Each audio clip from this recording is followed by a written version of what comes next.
Hey y'all. Okay, teams need to feel safe. Where does this come from? So we've heard about psychological safety at work, etc., but teams need to feel safe physically as well, and psychologically, all of the above.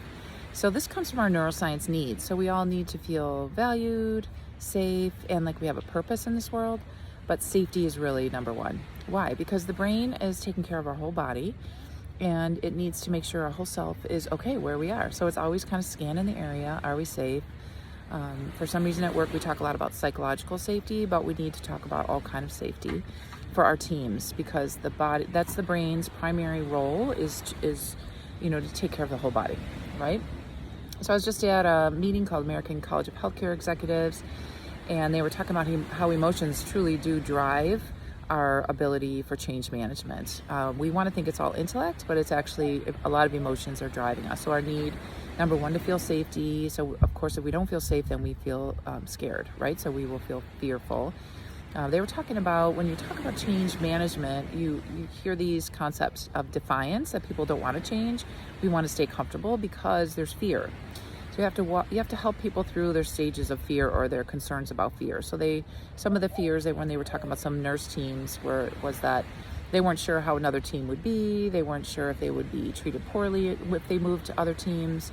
They weren't sure if they'd have other tougher tasks if they changed teams. They weren't sure if they would lose benefits if they changed roles or changed teams. So defiance is because we all think like, what's in it for me? You hear that saying, what's in it for me? So everything that's proposed, as far as something new at work, people think, hey, what's in it for me? What does that mean for me? That's our fear. That's our brain taking care of ourselves, right? So that's always going to be the first thing, is like, we dig our heels in the sand. I'm literally on a beach. I'm digging my heels in the sand.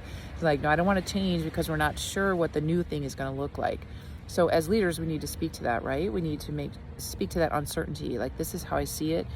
I'm going to build this pathway for you. We're going to get through this together.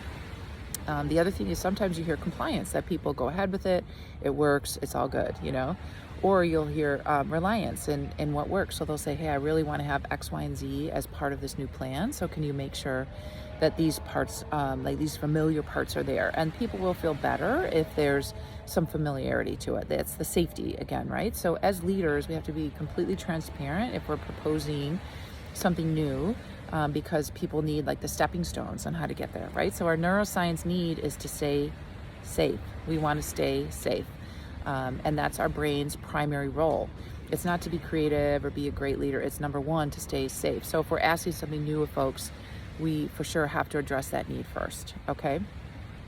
So if you want to just dismantle the current process, we have to walk people through, like, this is how it's going to look, and we have to answer their questions and prepare the answers ahead of time so we can speak to the fear that will come up first, okay? And when we look at the knowledge gaps, sometimes we can have mentors, we can have coaches, we can have growth teams for folks to help them through change, so we can support them, right?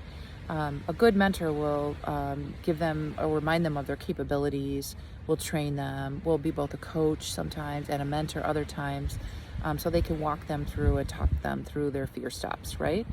So why don't you guys reach out? What are your current challenges right now as a leader?